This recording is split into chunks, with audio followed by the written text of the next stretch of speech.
Hi guys, welcome to lesson 3 of basic soldering technique, soldering through hole component. For this example, we are going to solder a through hole component 0.25 watt resistor. Before you solder the resistor or any component, you must prepare your Vero board, right? You must mark the datum, alright? And also you must mark all those points that you want to solder. Example, you can see here, I have marked all those points that I want to solder later. Okay? For resistors, when you install your resistors vertically, the first color band must be on top. If you install your resistor horizontally, the first color band must be on the left. So remember, top down, left to right. For 0.25 watt resistor, your resistor can rise on your Vero board. But if you have a resistor more than 1 watt, it's recommended that you have a small gap, say 1 mm, between the board and your resistor, so that you can have a better heat dissipation. Since 1 watt resistor and above going to carry higher current, so you expect the resistor to heat up. So you must allow a small gap underneath so that you have a proper heat dissipation. Alright, but for 0.25 watt resistor, your resistor can rest flat on the Vero board. Okay, now you must mark your points where you want to solder, and after that you must estimate the band length. Right, you place your component or your resistor the center here. From there you know how to estimate where is the band length, right, or how much is the band length that you require. You can use your long nose plier or you can use your duck bill plier in order to bend this component leg. Alright, and after that you orientate your resistor, make sure that the first color band is on top and you place it. Okay, and try to make sure that if you have a previously soldered resistor, try to make sure that the second resistor color band, the first band, in line with the previous resistor that you have soldered. It looks more professional if you do this. Alright, you can hold down the component using the tweezer, or you can just use the weight, yeah, in order to hold your Vero board in place. Okay, now when you solder, you take your soldering iron, right? You take your soldering iron and then you apply the heat on the component leg as well as the copper board simultaneously. Yeah, you must heat up both of them together. You cannot heat up only one of them and try to solder. Yeah, you will not solder properly, right? And try to use the side of your soldering iron tip. Yeah, more surface contact means better heat transfer, right? Try not to use the tip of your soldering iron to heat up. Yeah, so use the side of the soldering iron to heat up. And to solder, you heat up your component leg and the copper pad simultaneously. You apply the solder on the soldering iron, let the solder melt, and then you apply the solder on the opposite side. Let the solder melt. So the two solder will melt and meet in between. We call this solder bridging. Alright, so let's see how it's done.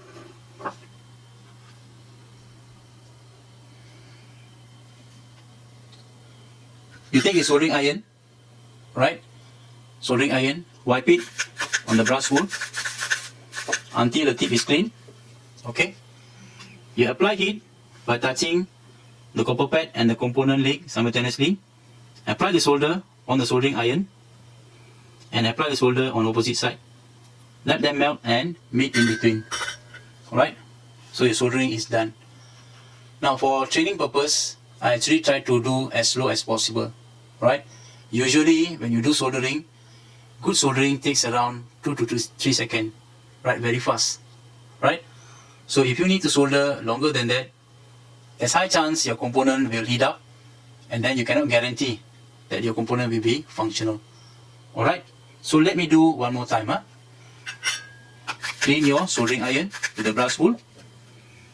Apply the heat on the component leg and the copper pad simultaneously, and I touch on the side of my soldering iron. Apply solder on the iron apply solder on the opposite side, and then you remove. Yeah? Alright?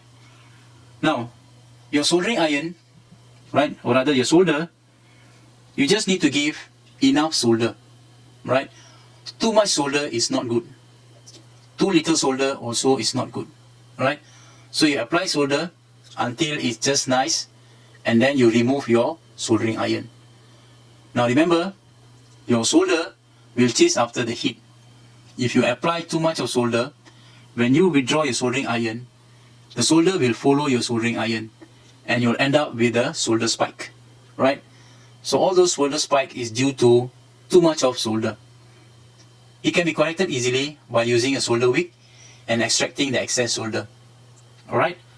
Now after you've done your soldering, you must do a quality check. You must make sure that the solder finishing is shiny. Alright? And then you have a nice concave shape. Yeah? The solder must feather out nicely. Yeah?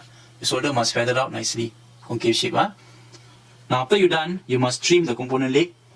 You can use the 10-cent coin as a height gauge, or you can use the wheel board as the height gauge. You just place the wheel board beside the component leg that you want to trim. Take a cutter, place the flat side of the cutter onto the wheel board, right?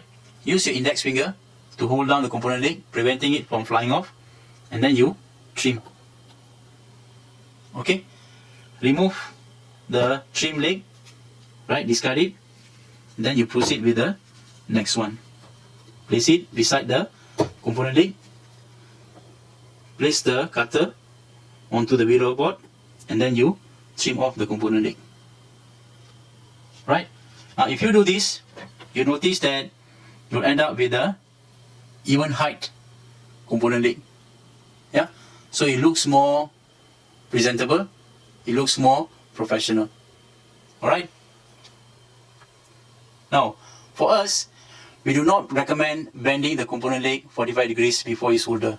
The reason why is because if you have one leg, you bend this way, and you have another component on the other side, you bend this way, and after you solder, let's say you flip over, you want to do testing, there's high chance that when you press the wheel board, these two legs might come in contact and cause short circuit.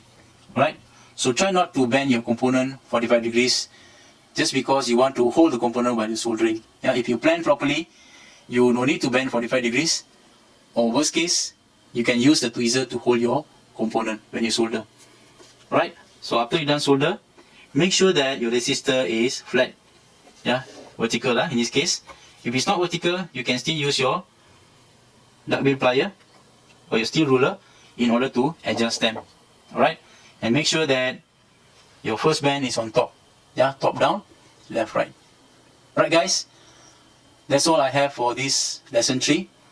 I will see you on next lesson. Thank you.